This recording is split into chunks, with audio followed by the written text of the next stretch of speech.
അപ്പോൾ കൂട്ടുകാരെ, ഇന്നത്തെ നമ്മളെ വീഡിയോ എന്ന് പറഞ്ഞു കഴിഞ്ഞാൽ നമ്മൾ അടിപൊളി ടേസ്റ്റി ആയിട്ടുള്ള ഒരു സോയാബീൻ ഫ്രൈയോ റോസ്റ്റ് എന്ത് വേണമെങ്കിലും പറയാം. അടിപൊളിയായിട്ട് നമ്മൾ തയ്യാറാക്കി എടുത്തിട്ടുണ്ട്.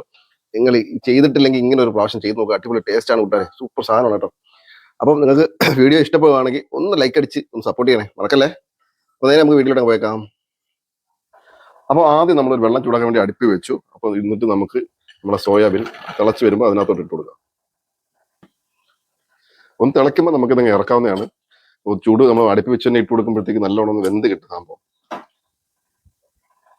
ഇനി നമുക്കിത് തണുക്കാൻ മാറ്റി വെക്കണം. തണുത്തിട്ട് നമുക്ക് ഇത് ഒരു വലിയ പീസുകളൊക്കെ രണ്ടാക്കി മുറിച്ചെടുക്കാം. എന്നിട്ട് നല്ലോണം കഴുകി വൃത്തിയാക്കി ഒന്ന് എടുത്തിട്ട് അടുത്തായിട്ട് നമ്മൾ കൊടുത്തിരിക്കുന്നതെന്ന് പറഞ്ഞാൽ ഒരു ഇരുമ്പ് ചട്ടിയാണ്. എണ്ണ ഒഴിച്ചു കൊടുക്കുക.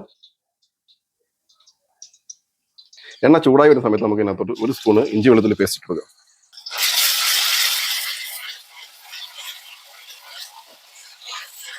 ഇനി നമുക്ക് ഇതിനകത്തോട്ട് ഇട്ട് കൊടുക്കുന്നത് തേങ്ങാക്കൊത്താണ്. അടുത്ത നമ്മൾ ഇട്ട് കൊടുക്കാൻ പോകുന്ന പറഞ്ഞാൽ പച്ചമുളകാണ്. ഒരു 2 പച്ചമുളക് ചെറുതായിട്ട് അരിഞ്ഞത്.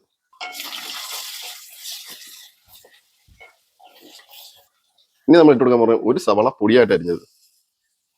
ഒന്ന് വഴറ്റിയെടുക്കാം. സവാള എന്ന് വഴന്ന സമയത്ത് ഞാൻ ഇതിനകത്ത് കൊടുക്കുന്ന ഒരു ഉരുളക്കിഴങ്ങാണ്, ചെറുതായിട്ട് അരിഞ്ഞതാണ്, അത് ഇട്ട് കൊടുക്കും. അടുത്ത നമ്മൾ ഇടാൻ പോകണമെന്ന് പറഞ്ഞാൽ തക്കാളിയാണ്. ഒരു തക്കാളി പൊടിയായിട്ട് അരിഞ്ഞത്.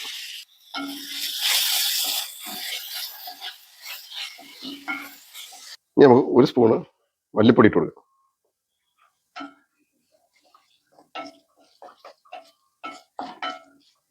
ഇനി അടുത്ത നമ്മൾ ഇടാൻ പോകുന്ന പറഞ്ഞാൽ അര ടീസ്പൂൺ മഞ്ഞൾപ്പൊടി, അര ടീസ്പൂൺ ഗരം മസാല, ഒരു സ്പൂൺ കുരുമുളക് പൊടി.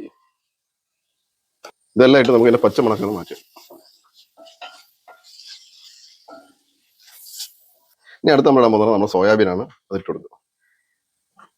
നമുക്ക് എല്ലാം ഒന്ന് ഇളക്കി മിക്സ് ചെയ്യും.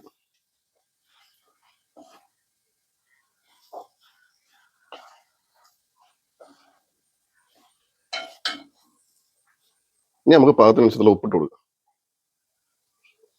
കുറച്ച് കറിവേപ്പില, കുറച്ച് എണ്ണ മേളിൽ ഇങ്ങനെ ഒഴിച്ചു കൊടുക്കുക.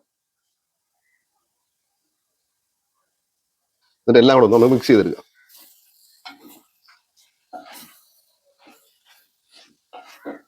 അടച്ച് വെച്ച് 2 മിനിറ്റ് ഒന്ന് വേവിക്കാം.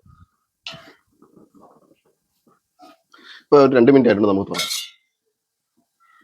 ഇനി നമുക്ക് കുറച്ച് കുരുമുളക് പൊടി കൂടെ ഒരു 1/4 ടീസ്പൂൺ മേളിൽ ഇങ്ങനെ വിതറി കൊടുക്കുക. കൂട്ടുകാരെ, നമ്മളെ അടിപൊളി ടേസ്റ്റുള്ള ഒരു സോയാബീൻ ഫ്രൈ ആണ് നമ്മൾ തയ്യാറാക്കിയിരിക്കുന്നത്. അതായത് നമ്മളിന്ന് കുരുമുളക് പൊടി കൊണ്ട് ആണ് നമ്മൾ തയ്യാറാക്കിയിരിക്കുന്നത്. അത് വെറൈറ്റി രീതിയിലാണ്.